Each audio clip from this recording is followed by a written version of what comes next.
Welcome back to the channel. Today, we talk about how much this project costs and was it worth it?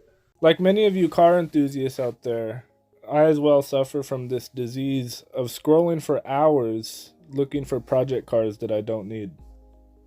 Evidently, the 12 cars in my backyard that don't run aren't enough.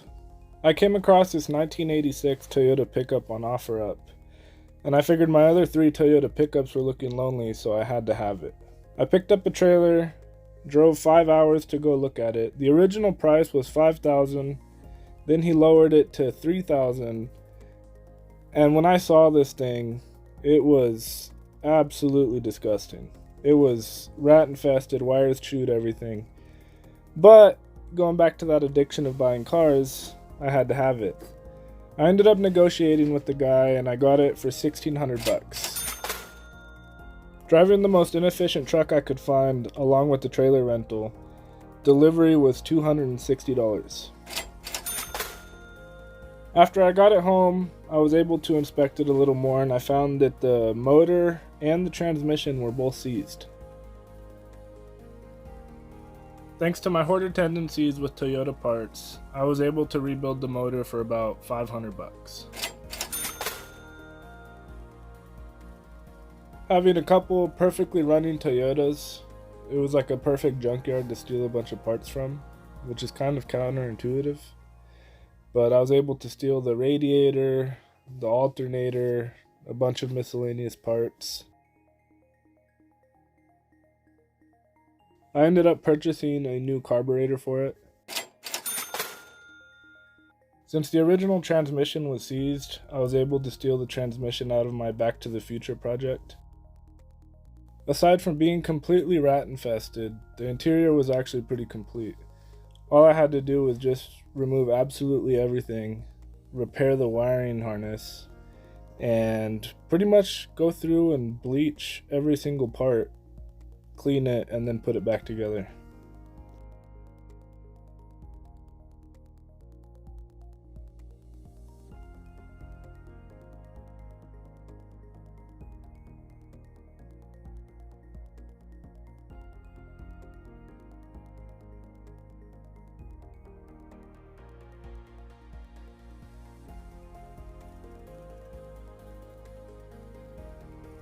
The only few things I had to purchase for the interior were the vinyl flooring, which was $170, and the seat belts were too far gone, so I had to order some new seat belts, and those were $45.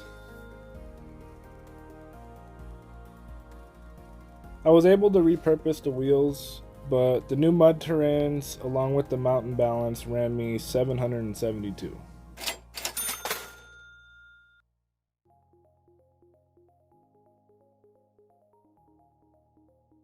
As I was frantically looking for more abandoned vehicles to buy, I came across the cheapest camper shell I've ever seen.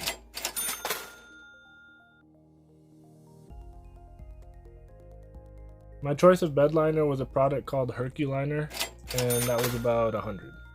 It's hard to account for all the smaller stuff like oils and additives or even paints, all the smaller components. So I would say probably miscellaneous, another $500.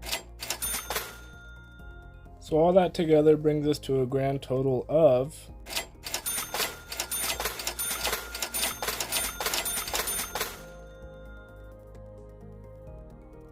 So that brings us back to the original question. Was it worth it? Now when you're dealing with a project like this, you can tackle it 2 ways. You can either throw a bunch of money at it or you can throw a bunch of time at it. I decided to throw a bunch of time at it, which was probably way too much time.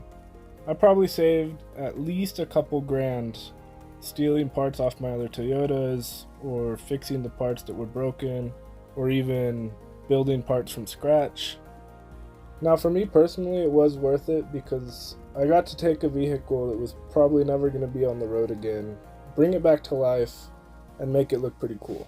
And also have fun while doing it. But for a normal car enthusiast, I don't think it would be worth it because it was so much time, so much cleaning. For around the same price, you could just go out and buy one that's already running or, obviously in better condition than this one. The only way I would see it being worth it is if the vehicle has so much sentimental value to you, you would want to go through this, or if it was just a really rare vehicle. Overall, I had a lot of fun bringing this one back to life, but stay tuned because the next one's going to be even crazier.